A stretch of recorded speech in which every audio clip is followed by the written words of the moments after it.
How does it feel to be wrong about something? Several years ago, my husband came to me and he explained that he just found out that he had been doing something wrong for his whole life. Apparently, every time he would vacuum, he would methodically unwind the cord, rung after rung after rung. Now, my husband is not one who doesn't typically vacuum. He actually vacuums quite a bit. So it was surprising to me to discover that he had been doing this the long way and that I had never noticed that he had been doing it this way. Because all you have to do is turn the lever and pull the thing off. And it's not like it's some hidden secret right there on the knob. There's an arrow telling you to turn the thing. And yet, every time we tell this story to people, inevitably there'll be one or two people that say, wait, what do you, seriously? I've been unwinding it too.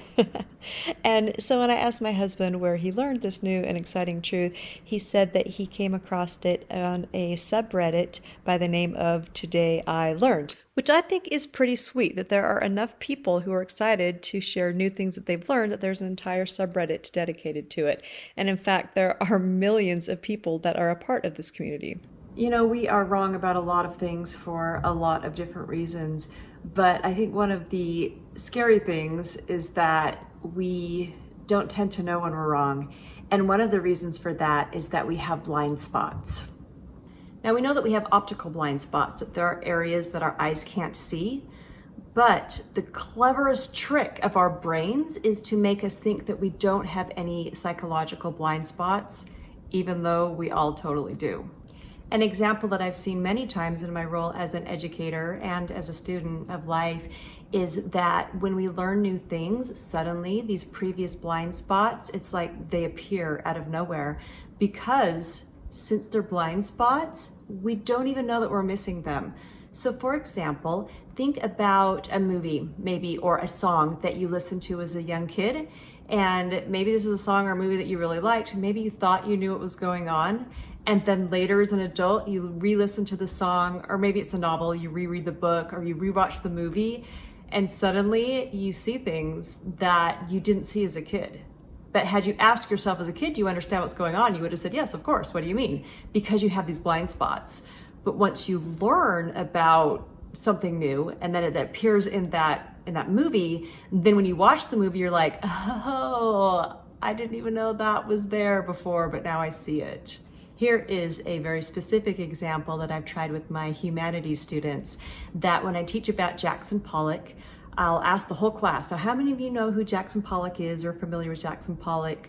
And I might have one or two students who are, but typically none of my students have ever heard of Jackson Pollock. And I'll say, are you sure you've never heard of him? You've never seen anything that he's done? And they insist, no, we haven't. And then I'll ask them, well, how about Guardians of the Galaxy? Have you guys seen that movie? And I'll have them raise their hand, and almost all of them will have seen Guardians of the Galaxy. And then I play this clip. And Quill, your ship is filthy.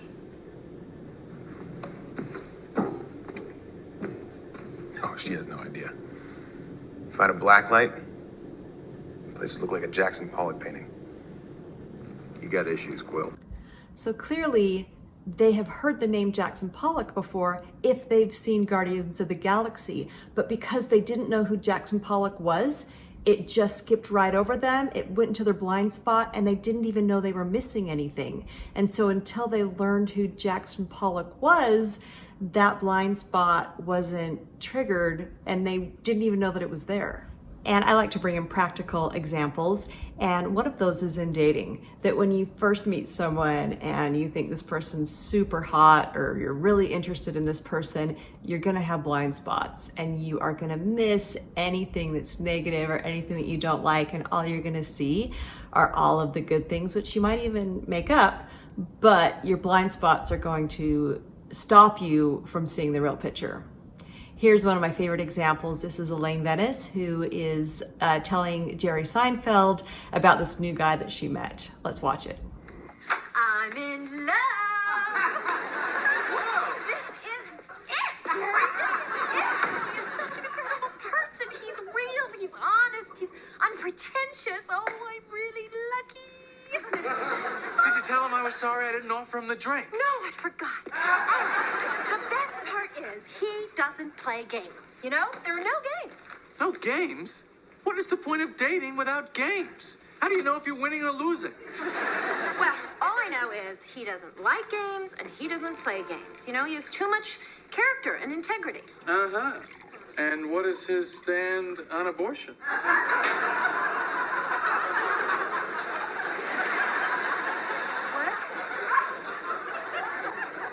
What is his stand on abortion?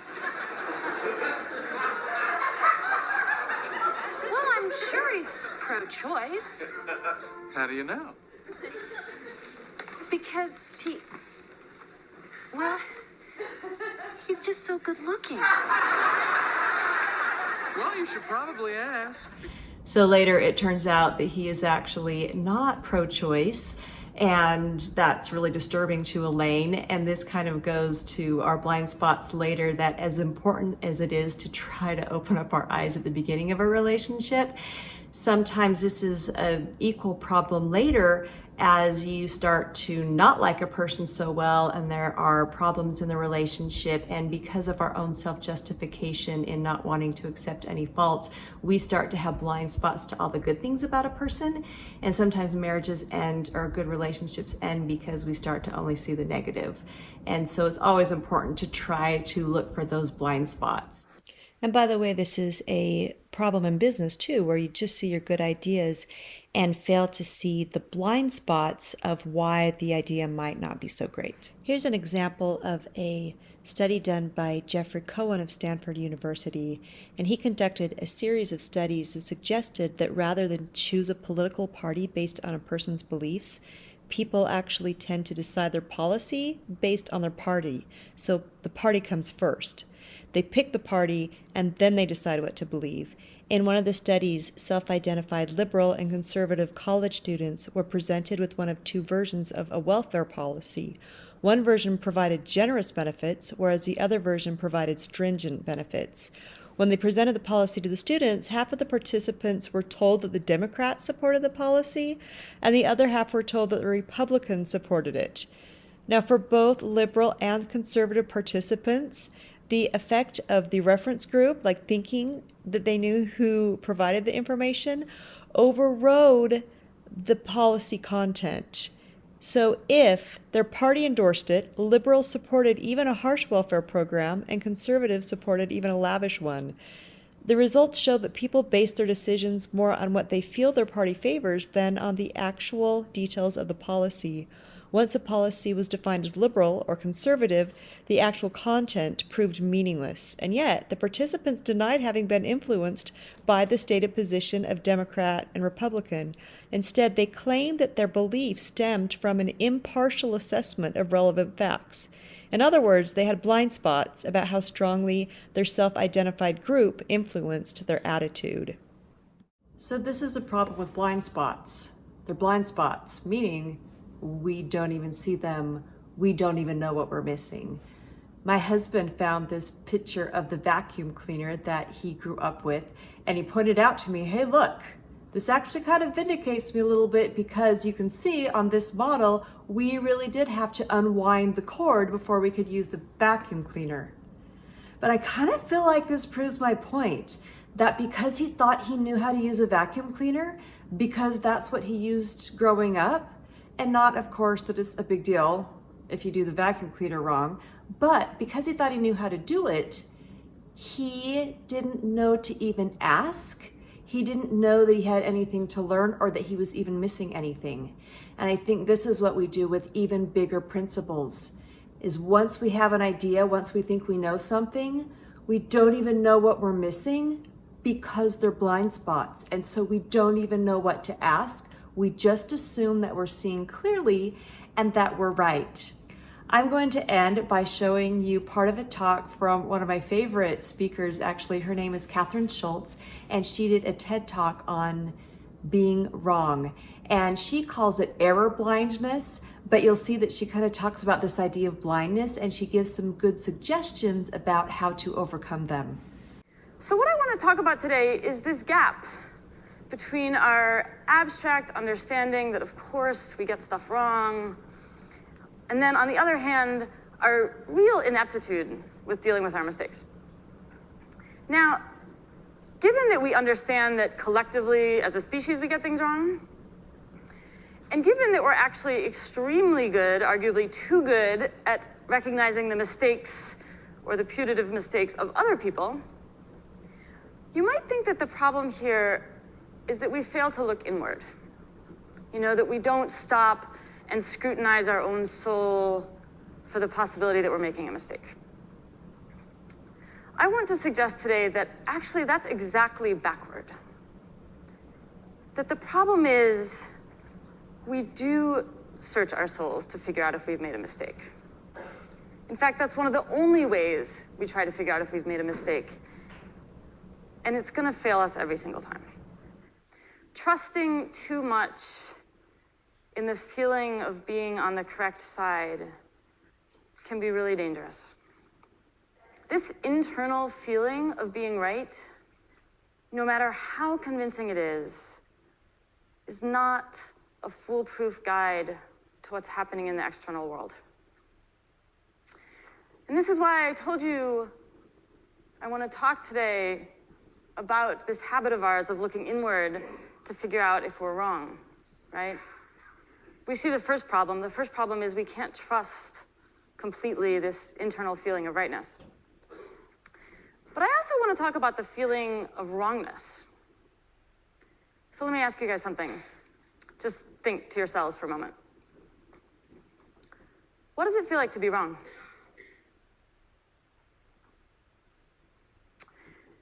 You're probably thinking things like, it feels embarrassing and humiliating and confusing and frustrating and all of this. And those are great answers. But they're actually answers to a different question. Those are answers to the question of how it feels to realize that we're wrong about something. Realizing that we're wrong about something can feel like all of those things, and a lot more, actually. It can feel funny, it can feel baffling, it can feel illuminating. But just being wrong, you know, like going through life in the grips of some belief that you're later on is going to decide, or you're going to decide is false, that doesn't feel like anything. I call this problem error blindness. We are necessarily and definitionally unable to sense or feel or know about whatever beliefs we currently hold that might be wrong. I'll give you guys an analogy. You know this Looney Tunes cartoon where there's this hopeless coyote who's always chasing a roadrunner and he never catches him? Do you guys know what I'm talking about? Yeah, okay. So in pretty much every episode of this cartoon, there comes a moment where the roadrunner dashes off of a cliff, which is fine, it's a bird, right? It can fly. And the coyote runs off the cliff after him. And what's great is he's totally fine, right? He just keeps running. And he's fine, he's fine, he's fine, right up until the moment that he looks down and he realizes that he's in midair. And then he falls. So when we're wrong about something, again, not when we realize it, but when we're just in that state of being wrong, we're like that coyote after he's gone off the cliff, but before he's looked down, right? We're already in trouble, but we think we're on solid ground. So I should actually revise myself a little bit. It does feel like something to be wrong. It feels like being right. So this is the situation that we're in. We can't trust the inner feeling of being right because it sometimes misleads us. And we can't trust the inner feeling of being wrong because it basically doesn't exist until it's too late. So what are we supposed to do? Well, you know, when you think about it, the answer is kind of obvious. If we can't look inside to figure out whether or not we might be wrong, then we need to look outside. We need to look to each other.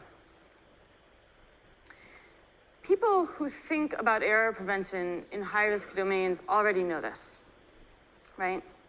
They already know to externalize the solution to the fact that we are imperfect creatures. This is why we have things like co-pilots in airplanes and autopilots and things like shutoff valves and safety valves and all these kinds of devices that make sure that we are not relying on the internal psyche of one individual fallible human being in situations where the stakes are really high. And the wider you can cast this net, the more people you can recruit to help you figure out if you're wrong, the better off you are. So these measures that work so well in high stakes domains, these are things that we all need to do in our own lives as well. We also need to externalize the problem of how to figure out when we've got it right and when we've got it wrong. We need other people. And specifically, and somewhat difficultly, we need people who disagree with us. We need to invite the doubters and the critics and the adversaries into the conversation with us. So recognize that we do all have blind spots. And the best way to overcome that is to get as much information as you can. And so I agree with Catherine Schultz. Ask as many people as you can, talk to each other, and for your argumentative papers, definitely do all kinds of research, not just of people who agree with you, but most critically from people on the other side, so that you can see what you're missing and get the whole picture. So we can hopefully avoid being wrong.